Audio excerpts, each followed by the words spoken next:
everybody. We are back in studio, and we are live. It's Mark and I in the studio, and we have a special guest. Mark, why don't you do the big introductions and let them know? So here we are, our post-primary podcast, and with us today is Representative Brett Guthrie of the 2nd District of Kentucky. Welcome to the show. Welcome. Thanks for having me, and thanks for waiting for me to get over here. I just ran from the Capitol, and I know we got other things to talk about, but we just voted. Believe it or not, the D.C. City Council has voted to allow non-citizens to vote in city elections.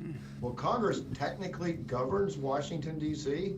We've overdone a couple of the releasing or allowing people who carjack to get lesser sentences. We've done that. Oh my. And so today we just voted. It's a bill out of the House. It's got to go to the Senate to keep non-citizens from voting in DC elections. And nobody can explain to us, nobody can explain in any of these cities doing it, how do you let non-citizens vote in local elections?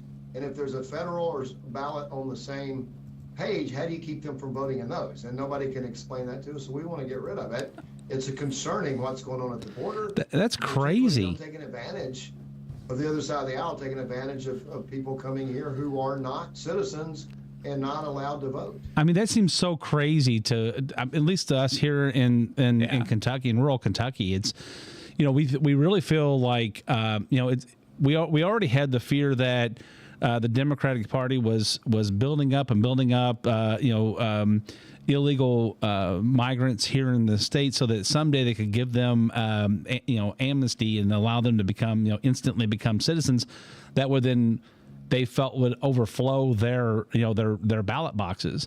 But just to skip that whole step and say we're going to go straight into we're going to give them the right to vote now, it just doesn't make any sense to me, because then anybody can come and take over. It's allowable under the Constitution. Certainly, D.C., the Congress has the role, ability to undo this. Sounds like a Gavin Newsom recommendation. I don't know. Well, I mean, that's where they're going. Yeah. That's where we have to be vigilant and to get a handle on this. And so believe me, people aren't just being. They always say you're irrational when you're figuring all this stuff is going to happen. You wouldn't have thought 5 years ago that there would be a city council of any substance anywhere that would allow non-citizens to vote. But when we bring this stuff up, people think, "Oh, you're being ridiculous," but it turns out to be true. Absolutely, turns out to be true. And so Congress is trying to undo. Jamie Comer's committee, as a matter of fact, is the phenomenal job, by the way, on his committee too. What is that? Phenomenal job on his committee as of late. He's been amazing on it. Yeah. I know we have other things we're going to talk about, but if you just want where we are with Joe Biden, if you want to look at that. Yeah. So what Jamie Comer first started with, I don't want to take off unless you want me to talk about other things. Well, this is your time, so we've got you've got as much time as you want to take. So when we took control, when we took majority, Jamie Comer became chairman of the committee. When we took majority, the conventional wisdom, not the truth, the conventional wisdom was Hunter Biden's laptop was Russian propaganda. Hunter Biden did a legitimate business deal. Nobody he did business with ever met with Joe Biden. Nothing ever occurred while Joe Biden was vice president, and Joe Biden never received any money. That's where we are. We know all the first four are false. Yeah. We also know that Joe Biden's brother paid Joe Biden $200,000. Wow. And so the question is, so Joe Biden's brother, James Biden, had an account that had a balance of zero. A wire transfer came from one of these suspect companies, a front for Romania, went $200,000 into his brother's account and paid, and they immediately wrote it. So think about that. You have a checking account with nothing. You get a $200,000 check to Biden, and you immediately write a $200,000 check. That money had to come from that source. There's no other way that it can move. And he says, well, I was only paying back a loan. And so they're going through bank documents, and there's currently no record of any money transferring from Joe Biden to his brother. If he's paying back a loan, There Yeah. should have been some money going the other way, and that's where we are right now. And Jamie's doing a good job with it. Absolutely. So, real quick, I want to say thank you. You were just here not too long ago. You were in Radcliffe, and there was a dedication for the Radcliffe and Baptist Health, that clinic right outside of Fort Knox Gate. You were a tremendous part in that and helping not only the local community of Fort Knox, but the Radcliffe community, and bringing something back along with a Bound Credit Union. But the contributions you were able to help stir from government aid down to state in order to make that possible. I just real briefly, I know we've covered it already in the news, but I just want to give you a highlight and say thank you for that, because that's leading into another project that you're currently working on that I just uncovered the other day.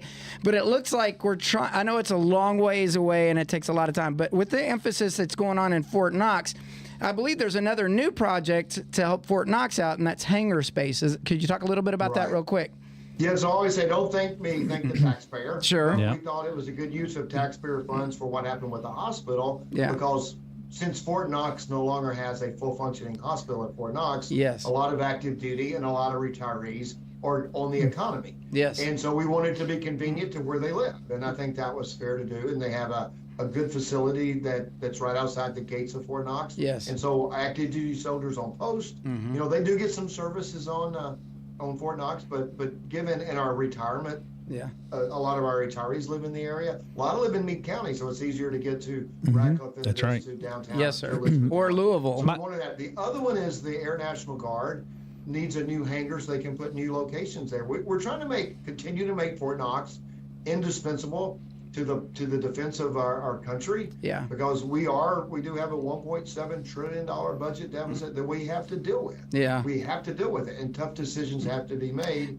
And the more missions and the more things that Fort Knox, we have a 1.7. We have $1 trillion budget deficit. We spend 1.7 trillion on healthcare. That's the number I was thinking of quoting. Right. But if we have to deal with this, and so we have to look everywhere. But so we know some parts of the military side are going to have to shrink in the future. We're not going to have the country we have. So the more that you can make Fort Knox indispensable with a target, with the new range that we have, the 5th Corps there. A lot of things have happened since I've been in office. Yes, sir. And now we're looking at the new hangar so that we can, you know, Fort Knox also doesn't have active duty military only. It also has the National Guard mission, and making that even more indispensable. And that's what we're working on. So that's important. I'm never just on the spending side of things. The government's already taking that tax money, and so anytime that you, as our representative, can get that money to come back to our community, is a good thing in my opinion. So I really appreciate that you guys are working hard to take care of Kentucky, even though we know we have a long way to go for tax reform and get taxes and all that under control. In the meantime, it's good to make sure that we're getting it back in our community. So thank you for that. Hopefully it starts January I'm now in a general election race with which we're going to be working hard on that, but hopefully I'll be back in January.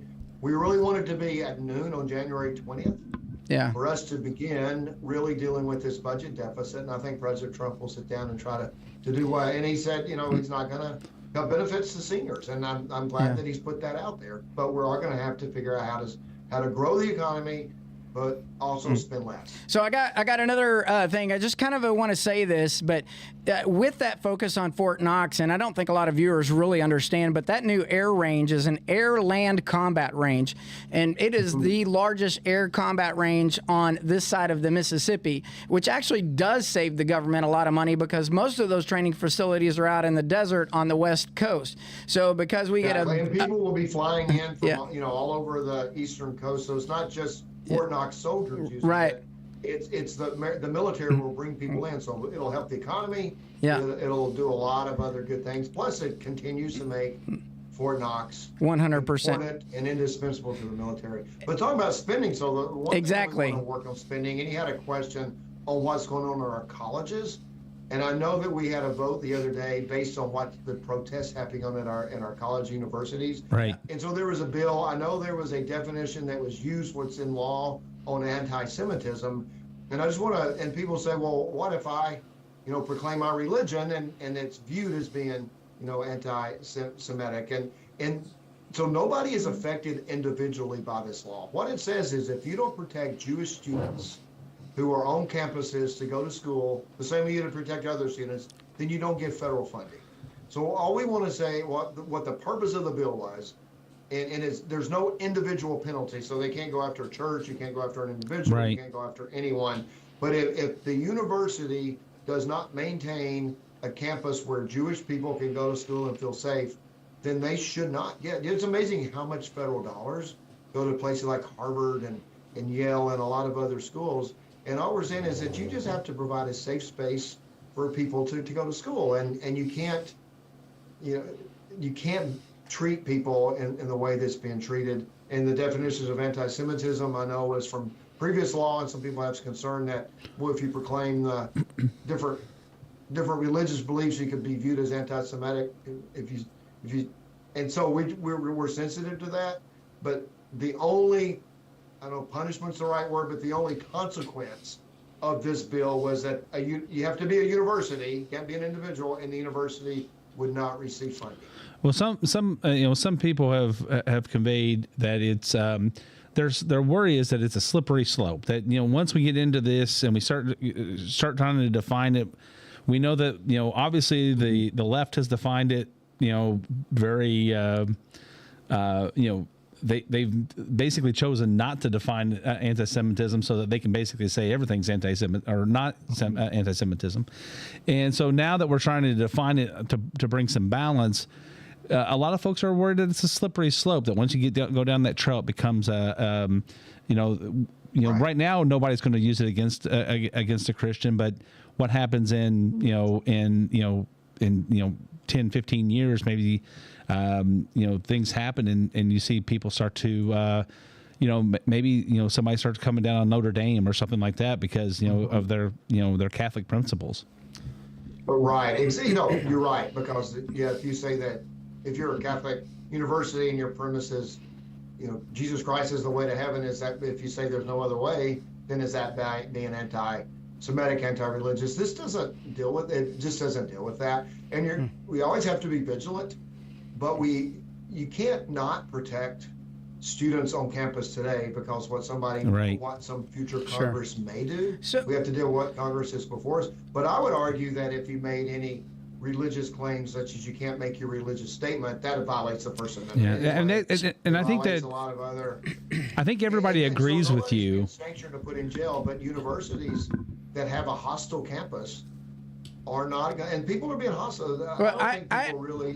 I agree. I'm sorry. No, that talking point is important because there was tons of media coverage. I don't care which platform you're on, but they were rehearsing for these protests for conflict. They weren't rehearsing for protesting, which is the way the nation had built the First Amendment. They were rehearsing for conflict and to actually create conflict within these school campuses. That's a great point. I think that once you see that, that's when we got to step in. No, this is not how you get to act on college campus. This just wasn't like saying that you're, Israel is putting forth genocide. That's not even that. Yeah. It is that they were physically restraining, physically abusing. They were not giving physical protection to people who are Jewish or people who a lot of people who are Christians side with Israel. Most people I know side with Israel. Most people I know are Christians. And so it can affect a lot of people. And so we have to make sure that these universities, they want it all the ways. They allow people to protest if it's a certain viewpoint. And I think most people who pay taxes should be just tired of the way these universities are behaving. And if you're not going to have an open environment where people can learn and can study from all political perspectives and all religious views, then I don't think they should get taxpayer dollars. And that was the intent of that bill. 100% agree. I understand that people are concerned about the concern and what some future Congress can do. But as long as I'm in Congress, I'm going to honor the First Amendment. Amen. And I'm going to make sure that doesn't happen. So. Good. And I know we're getting tied on time. I know we want to talk about Ukraine as well. Yeah, I was going to say, let's go ahead and transition. It's a perfect transition. Yeah, because I hate to have a quick transition into that, but I voted to support Ukraine, and let me tell you, here's my reasoning. And there have been a lot of great people who brought a lot of things to my attention. So my big question was, that I always asked, was what happened if Ukraine falls? if Ukraine falls to Russia. Now you've got Putin, who's had a success under his belt, who is now trained on, he's got to go through Belarus, I get it, but up in the north he doesn't. He's got Poland, Estonia, Latvia, Lithuania. Now Latvia, Lithuania, and Estonia were Soviets. They were literally part of the Soviet Union. And he said he wants to recreate the Russian Empire. And the Russian Empire included Poland and Finland. And that's what he says. And so is he if we just didn't help Ukraine, was he going to stop there? And I was in a Republican meeting in Ohio County, and a guy asked me, and it was a fair question. I don't think people ask dumb questions. Like, every question's a great question. He says, well, when I explained what I just said, he says, do you really believe Vladimir Putin would attack a NATO country? Yes. And my point is, he said he would. Yeah. And whether he would or wouldn't, we would have to prepare like he would. And a lot of people, so Meade County is close to Fort Knox, as we're just discussing. You probably know people or serve with people who are in the 5th Corps. The 5th Corps is a European-based corps whose headquarters is at Fort Knox, and a lot of people are in Poland today. There will be a lot more in 5th Corps than 5th Corps in Poland if Ukraine were to fall. Yeah. And so what's the end game? Then there's a fair question. So I always talk about the 1930s and Hitler, and Hitler said, I want all of Eastern Europe, but then he tried to negotiate just to get, a section of Czechoslovakia, the Sudetenland where they spoke German. And people said, well, they're German speakers, let's let him have that and he'll stop. Well, he didn't. Maybe he'll stop, but we got to prepare like he won't. And then so the question is, so when I quoted the 1930s, we have brilliant people that show up to these meetings because somebody said, well, you can't quote the 1930s if you don't talk about the 1960s. And what about the quagmire that we got into in Vietnam? And how do we avoid getting into a quagmire? And that's a fair point. I don't think we're there yet. I think if we would have pulled out, Ukraine would fall. And if we would not pull out, we didn't help. Sure. Ukraine would fall. And then we would have this issue of having to put more troops in Europe like we had in the 1980s and 90s. And so there needs to be a negotiated settlement. It can't come on forever. Yeah. But Putin's not going to negotiate if he thinks we're going to pull out. He's not going to negotiate if he's moving forward. So if we can get back to where it's static, or maybe even push back like Ukraine did before, then it leads to the diplomatic settlement we all want. But I thought we would never get to a diplomatic settlement if we didn't help. The second point that is absolutely valid is that why doesn't Europe do more? Yeah, that's a great point. A lot of people complain that, so you hear people on the news that because Speaker Johnson and the Republicans in the House held up this aid for 6 months. We didn't hold it up. We wanted to make sure we got it right. And we got it, and it's your taxpayer dollars, as I said. So there are two things. One, we send military aid, so most of the money actually spent. We don't just give them cash. We say here is $30 billion, and they can send tanks, they can send artillery shells, they can send other things that are of that value. We don't give them cash. There is some cash for, their economy's just crushed because everybody's fighting a war, and so it helps them. That was set up as a loan. That's what President Trump requested. So it took us a while to get it because we wanted to get it right. And I always said this, if all else fails, let's at least keep Ukraine alive until President Trump becomes president and let him do what he did. Remember, I'm going to get back to why did Putin attack? Putin attacked, in my view, because the Obama-Biden administration, when he went into Crimea, did nothing. Yeah. Did literally nothing. Remember, they said, we don't want blankets, we want bullets. Yeah. They didn't support them. President Trump came into power, and now they're all blaming the Republicans for all this, but President Trump came into office and Not gave a them peep. Javelin missiles. Yeah. They would have taken Kyiv, in my military opinion, if they didn't have the equipment the Trump administration had sent to Ukraine.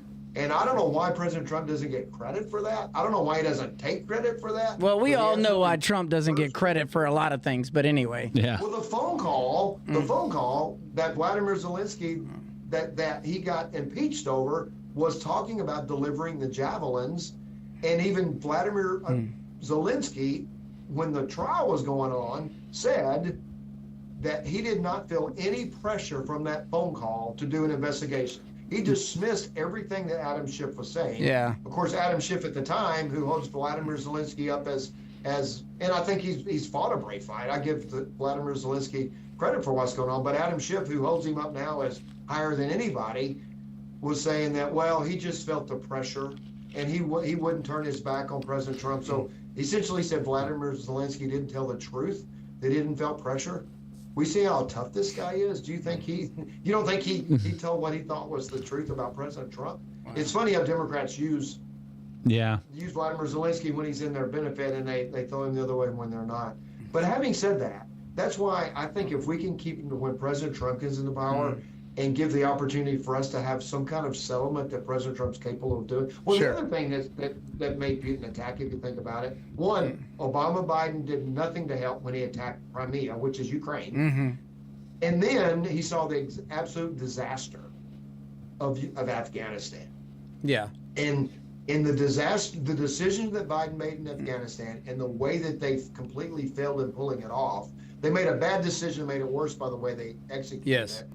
I think that just gave Putin the backbone to say, well, let me ask you. There's a lot of things. Let me ask you a question, Brett, on this from a military perspective. I agree with you on everything you said about Trump. You have to show a deterrence in order to deter these types of actions. We had that with our military under President Trump. We had backbone, as they called it, right? And if you're a listener and you don't know Brett's background, he's a West Point graduate, so he might know a little bit about military history and warfare. They study it like nobody's business in West Point Academy. Plus, in his military service, they also teach it at almost every leadership level, all the way up to the academies for the officers. But what I want to point out is that when we move forward, if Trump comes in office, when Trump comes back in office, because that's what it looks like from the polls, if Trump can get the support to Ukraine and they can shut it down, because obviously if Ukraine has been able to defend Russia is not that big of a ground force threat in my mind based off of what we've seen.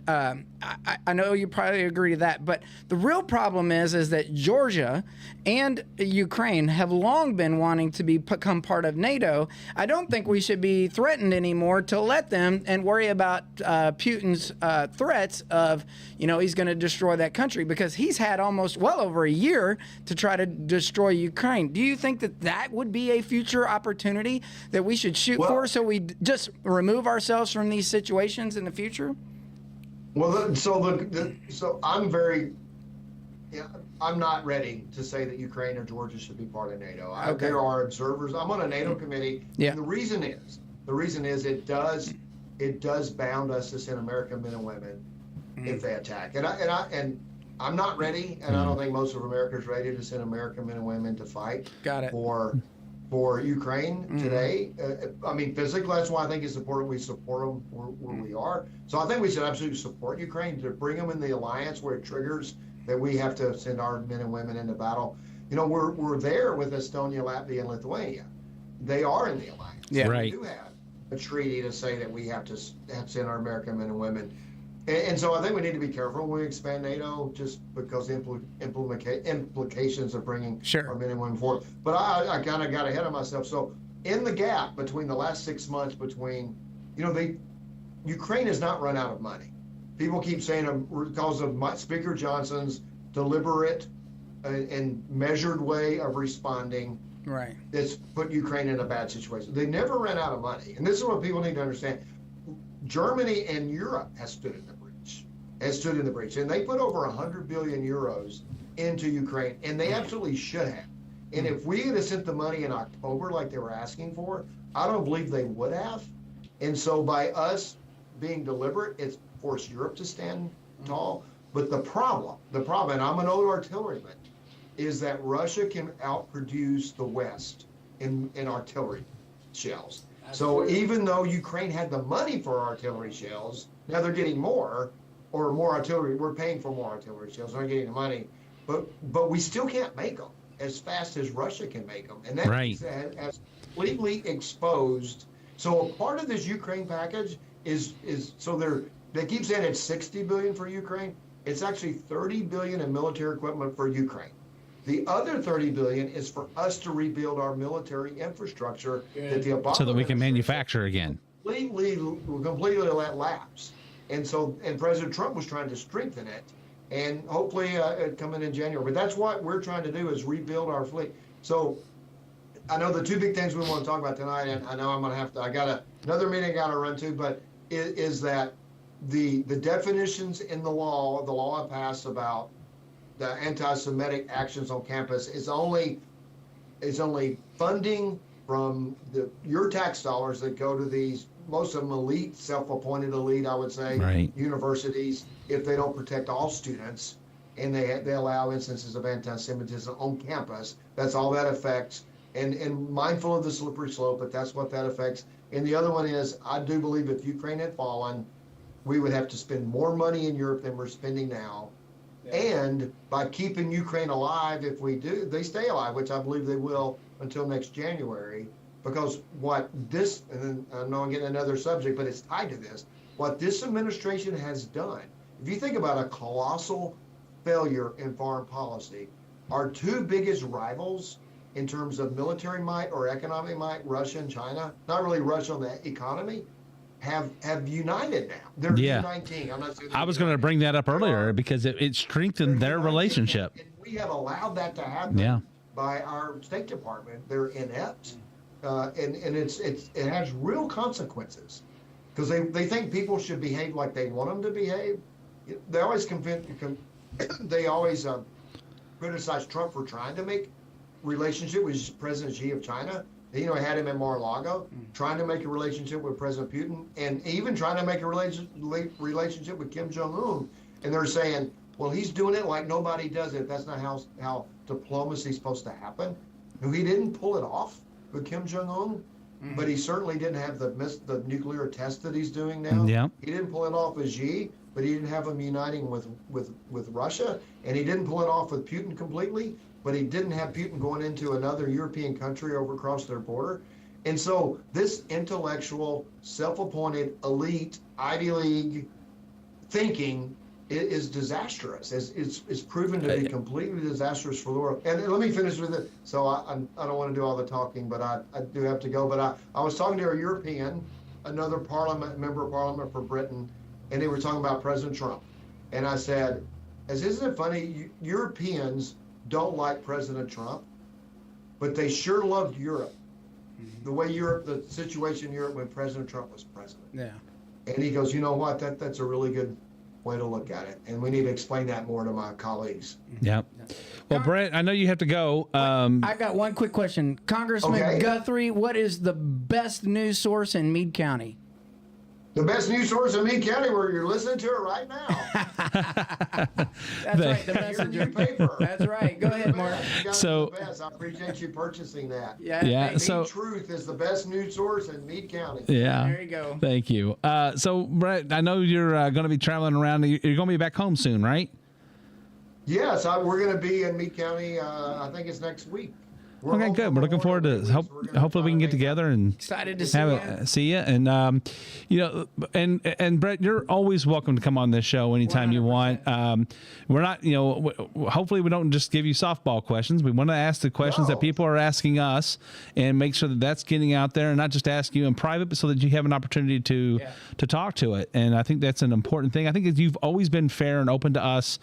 Everywhere I've gone, people said that the one thing they like about you the most is the fact that you seem to be accessible, that people can actually come and talk to you. That's right. Well, I'll sure listen, because I know everybody doesn't agree with me. Actually, I probably would want everybody to agree with me, and I really don't. But when people do disagree, I'm glad that they ask. That's right. Because it allows me to explain, and because I think reflexively, people are like concerned about why are we spending money in Europe when we don't really have an interest. If you don't really ask the next question. Well, we do have an interest in terms of, NATO and NATO countries and Putin's threat to other NATO countries.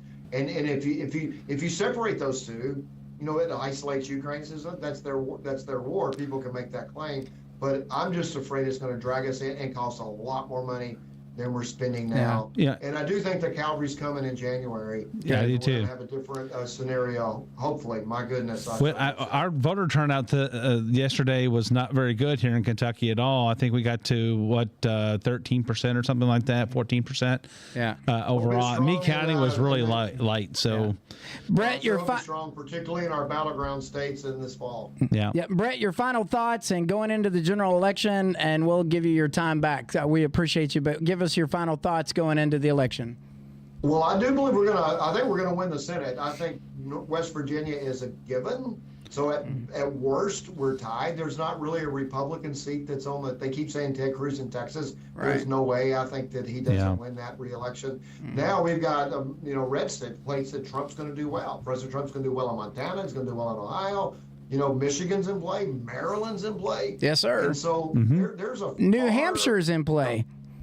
New Hampshire's in play, and we are far more likely to have 3 or 4 votes lead in the Senate than we are not to have the Senate at all. And so the House, I think if the election were held today, we're going to hold the House. I mean, I know people in Meade County get it and understand it, but across the country, how poorly President Biden is doing, and he's not exuding any confidence.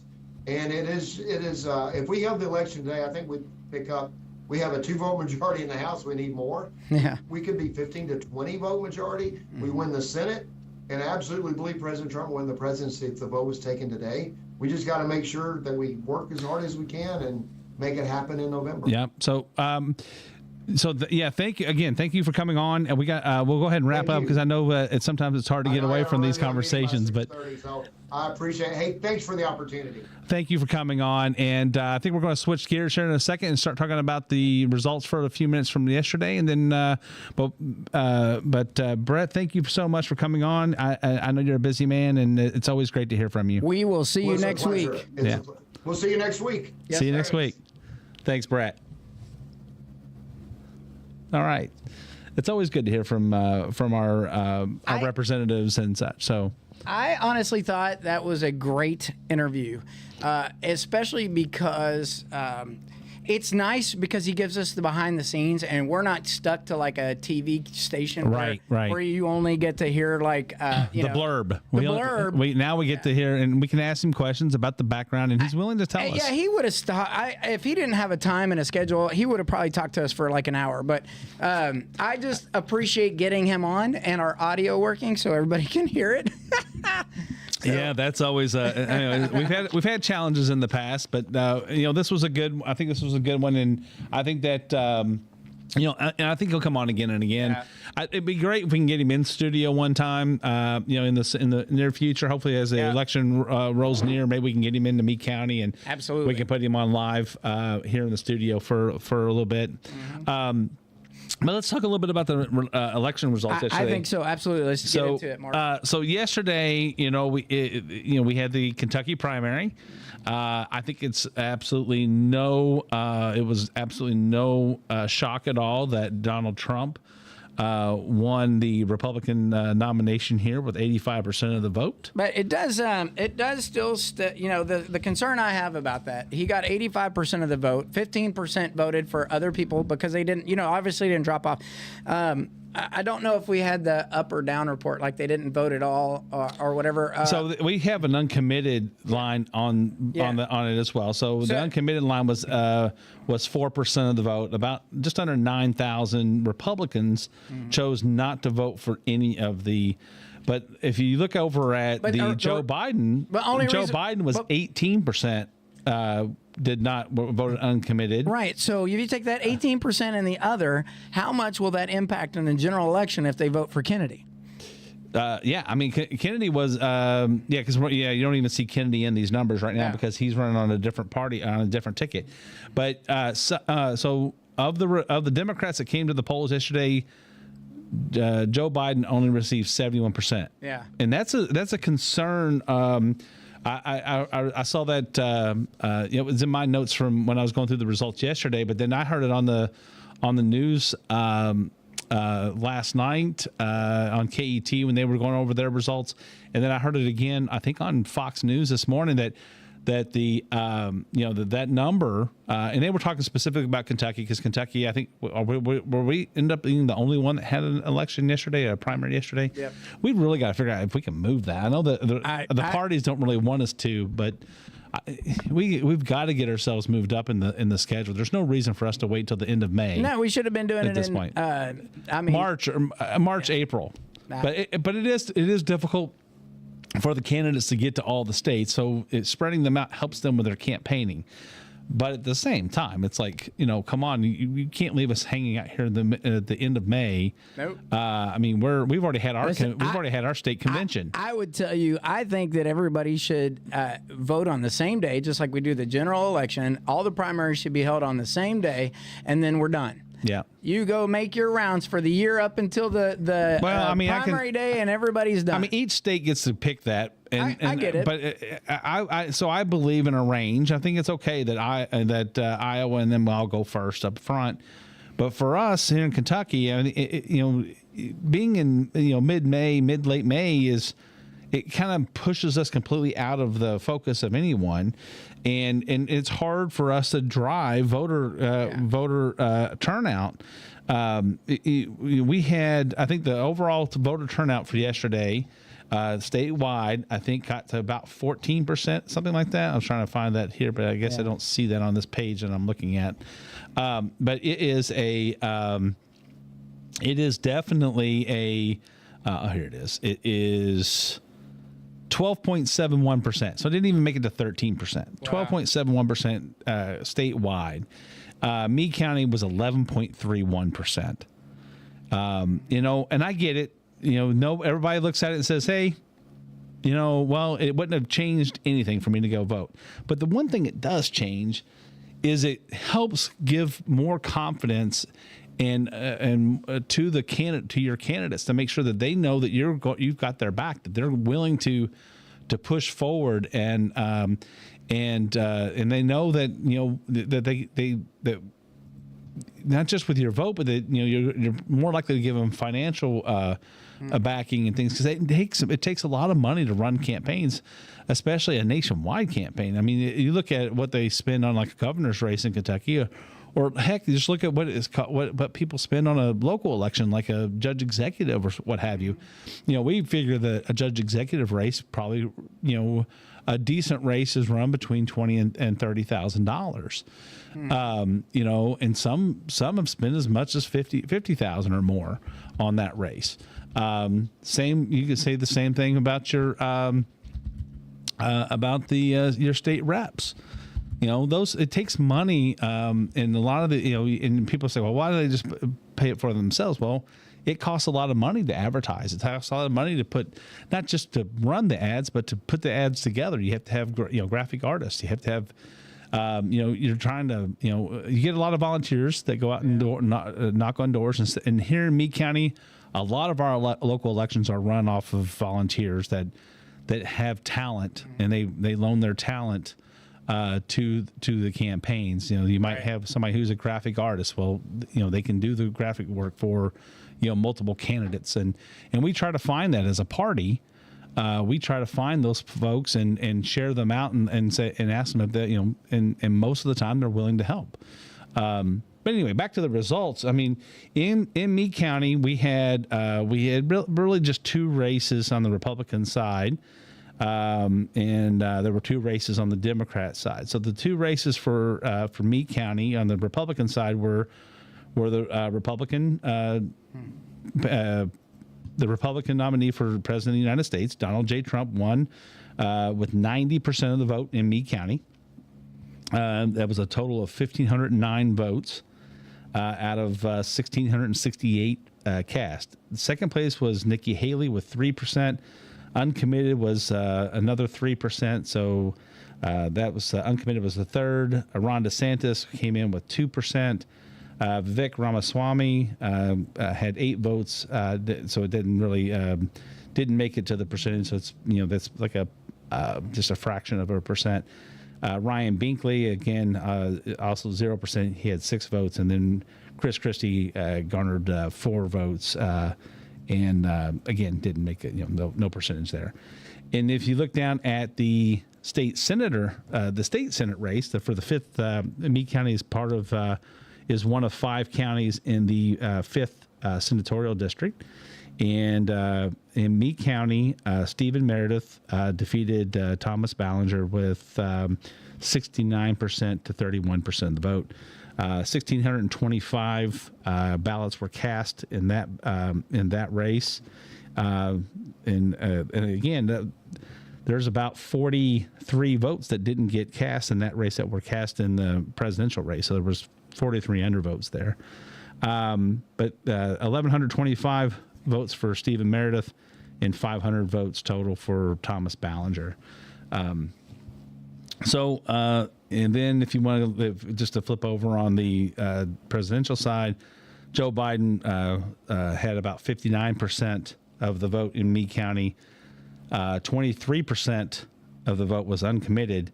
9% went to Marianne Williamson, and 9% went to Dean Phillips. So, but there were only 911 votes cast on the Democratic side of Meade County. So, and then the final race that happened in Meade County was the United States representative in Congress for the 2nd congressional district. This will be the Democrat that will run against Brett Guthrie, who we just heard from.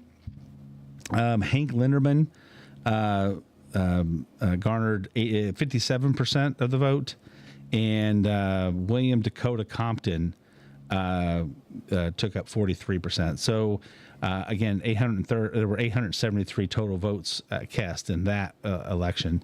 Again, there was probably 873 votes in that. There were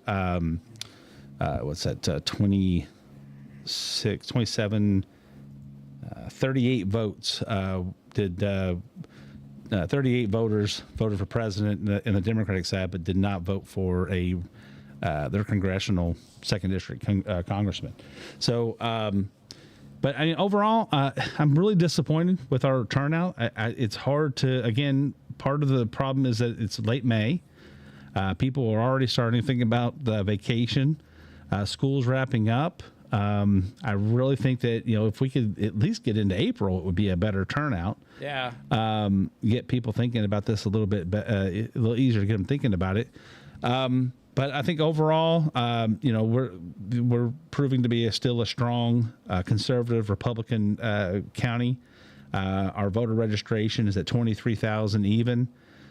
We are looking at these numbers, and we continue to move up in registration on the Republican side of the aisle here. So, but we need to figure out how to get people to come vote.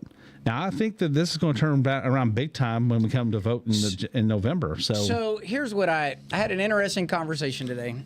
Went to the doctor, I meet with the nurse, and I said, so did you vote? She said, nope, I sure didn't. And I said, is there a reason why you didn't vote? And she said, yeah, I just don't care anymore. I just don't care anymore.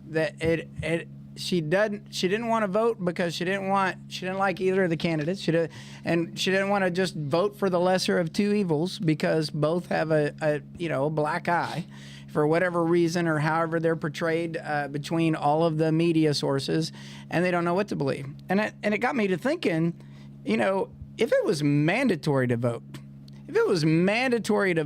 what would it be like in a primary where multiple people were interested because everybody had to vote? I honestly could see a nation where you paid higher property taxes if you didn't vote. You know what I mean? If you actually voted, then you get a discount. You get a discount on your property tax. I don't know. If you don't own property, do you get a vote? Yeah, that takes us back. That's a slippery slope, man. Whatever it would take to enforce people to do their civic duty, because in my opinion, you can't just count on the low voter turnout to win an election, right? In this situation, even then, you're looking at what you have to do is look at the fact that the low voter turnout is not necessarily like, you have to look at it and as a sample, right? It's like you're almost like you're just doing a sample of the election. So you're looking at 11% turnout. The Republican Party, I think, had a better turnout than the Democratic Party did overall. If you do the numbers, it's like 11,700 Republicans in the county. Mm-hmm. And if you look at just the numbers for that turned out and voted for President of the United States, 1,668. So 1668 divided by the 11,800. Here, let me give you an example. How many people voted in the Senator Meredith race? So in the Senate, total for both sides when you add up 1,625 Republicans. I can't tell you what the Democrats were though, because I don't need that. 1,625. I got it, but for 162,000. Well, hold on. I don't even need to spend 162,000. If I just took 1,000 voters times $100, and I offered a $100 gift card to go vote to everybody who goes vote that said they would vote for me, and offer them a $100 gift card, my campaign would have cost me $100,000, and I'd be guaranteed the Senate race because only 2,000 people show up to vote. Over the years, except for the fact that you'd be arrested. I got that. Right. I got that. But if somebody else paid them a $100 gift card to go and vote, or whatever, I don't know. I'm just saying it seems very easy to buy an election. I'm not saying that this election. Hold on, let me rephrase. I'm not saying that anybody did anything illegal in this election. Doing this would be illegal, but my point is you could, when there's only a small sum of people and the same people are always the ones who go and vote, it would be a lot easier to find all of those people and then somehow convince them to sway their vote. Well, I mean, somehow. Listen, I mean, when we went to campaign school, they said 15% of the people have already made up their mind, and at that point they said that it was equally distributed between the Republican and Democratic Party, so that you can't really sway those people. But they've already made up their mind when they got out of bed 3 months ago, 6 months ago, True. a year ago. True. Right. Yep. So, or right after the primary, basically. Yeah. So when the 85% of the people don't even know who they like or don't even really know the candidates until 2 to 3 weeks prior to the election. Yeah. That's when they care. And so then they show up and say, okay, well, I need to go out and vote. And then in a presidential election like we're going to get this year, it's going to be like 50%. Yeah. You know, so in November we might get to 55, 60%. Mm-hmm. That would be considered a really good turnout for an election. Yeah. But you're still only looking at about 11,500 people is 50%. So you're looking at maybe 12,500 people coming out to vote. Mm-hmm. And making a decision for a 30,000 a population of 30,000 people. So 25% of our population determines what, even in the best years. Right. Now, of course, you think about your voting age. Mm-hmm. I think it's 78% of the people in our population, around 78% of them are voting age or older. Right. So, right. So right there, you're already at about 25%, almost 25% of the people who can't even vote. So, anyway, so the point is that how do we get people to go vote? And I'm not just asking you and I, Steve. I'm asking the people out there that are watching. Absolutely. What do we need to do to encourage people to go vote? I mean, it's not. I mean, old ways don't seem to matter. People don't trust anything they hear anymore or see anymore. That's right. Heck, it's hard even for me to believe everything that I see and hear in the focus that I put on it. Mm-hmm. And because I don't watch hardly any regular television anymore. because I trust I don't trust anybody in the news to give me a straight story. We literally flip between multiple news channels. I usually will revert to BBC if I want to know what's going on over in Jerusalem, because all of it is op-ed stuff and CNN and the MSNBC. Well, BBC is too. Yeah, well, some of it is, but when they're covering like live footage of the war or what's going on, that's when I like to watch, because you're getting live reporting of situations on the ground, I guess. No, I get that. I get that part of it. So that's what I look for as well. I'm looking for the live reports so I can say, oh, what's going on? Yeah. But it almost immediately turns over to commentary. Yeah. And it's like, oh, this wouldn't have happened if President Trump had done this, and this 2 years ago, because they're trying to make sure that Biden wins. Yeah. Right. It happens every day. And it's like, guys, well, just tell me what happened. The what caused it has more to do with the people who are actually in it. That's right. Than the people that were voted in 4 years ago. So anyway, let's get hey. Thank you all for coming out and joining us today. We had a great time with Congressman Guthrie. And there's a lot of information, so you got to listen to what he said. Yeah. There are some facts that came out. We're not just doing a discussion. Specifically about the Biden case that's going on with Comer in the House. I think that it's phenomenal when we get him on here, like you're saying, Mark, because you're getting stuff as it's updated, and you're not going to get that from the news. And if you guys send us a question you have for one of our leaders, or it doesn't have to be just Brett Guthrie, it'll be any of them that we come in contact with, anybody that we have on this show, or anybody that we just happen to meet at an event or what have you. We're not afraid to ask those questions and let people know, let them know what you're thinking. So let us know, and if you don't feel like you can get through to them, or you don't feel comfortable doing that, let us know. Text it to us, email it to us, whatever it takes. 100%. And we will try to make sure that that's asked of our leaders. So I think it's the least that we can expect. But thank you guys for coming out. Thank you for those that did go vote yesterday. Thank you so much for your vote. But we need to get out and work hard. We need to send a message in November. We need to get out and make sure that President Trump is elected. Be prepared to go and vote, to not vote, but to go and help voters, help get the vote out in other counties and other states, rather. So go help these candidates go win.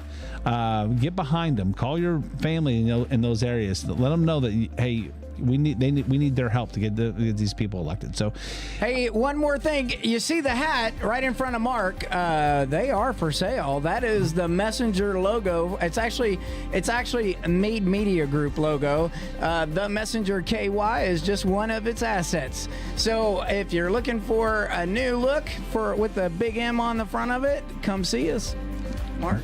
All right, guys. Thank you all for joining us. We'll see you next week, where you can get the truth, the Meade truth. That's right. Right here from the Messenger Studios. Good night. Good night, everybody.